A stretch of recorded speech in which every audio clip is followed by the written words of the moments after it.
Welcome to my channel. ఇప్పుడు వచ్చేసి మనం ఎస్ సరస్వతి మూవీ రివ్యూ చూద్దాం. ఫస్ట్ మన ఛానల్ని సబ్స్క్రైబ్ చేసుకోండి. Subscribe like share to see the movie review. ఇక్కడ వచ్చేసి సరస్వతి మూవీ ఏంటంటే ఇక్కడ హీరోయిన్ వచ్చేసి తన కూతురు తప్పిపోయిందని చెప్పి స్కూల్లో మనకు స్టార్టింగ్లో తన కూతుర్ని స్కూల్లో మార్నింగ్ డ్రాప్ చేయడం, ఈవినింగ్ వచ్చేసి తన కూతురు ఇంటికి రాలేదని చెప్పి అక్కడ వాచ్మెన్ని అడగడం, ప్లస్ ఆ స్కూల్లోకి వెళ్ళడం, తన కూతురు ఎందుకు రాలేదు అని చెప్పి పోలీస్ కంప్లైంట్ ఇట్లా మొత్తం అవుతుంది. తన కూతురు వచ్చేసి ప్రిన్సిపాల్ రూమ్లో పడింది. ఆ తర్వాత తన కూతురుని వచ్చేసి తానే పాతి పెట్టానని చెప్పి ఇక ఇన్వెస్టిగేషన్ చేయండి అని చెప్పి వెళ్తుంది. ఆ తర్వాత తన హీరోయిన్ వచ్చేసి ప్రకాష్ రాజ్ దగ్గరికి వెళ్తుంది. తను వచ్చేసి లీడింగ్ లాయర్. తను వచ్చేసి తన కేసు ఒప్పుకుంటాడు. ఒప్పుకున్నాక కోర్టులో ఏమవుతుంది ఏంటి అది మేము మూవీలో చూడండి. స్టోరీ అయితే ఇంట్రెస్టింగ్గా ఉంటుంది స్టోరీ.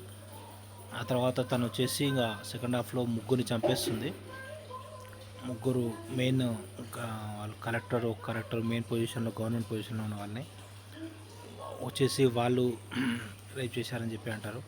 ఇంతకీ స్టోరీ ఏంటి, ఇంతకీ తన కూతురు వాళ్ళని ఎవరు రేప్ చేశారు ఏంటి, ఆ కేసు ఇన్వెస్టిగేషన్ ఎలా అయింది ఏంటి అది మేము మూవీలో చూడండి. మొత్తాన్ని మూవీ అయితే పర్లేదు, బాగానే ఉంది. మూవీకి రేటింగ్స్ వచ్చేసి 2.5/5 ఇవ్వచ్చు. Subscribe to my channel.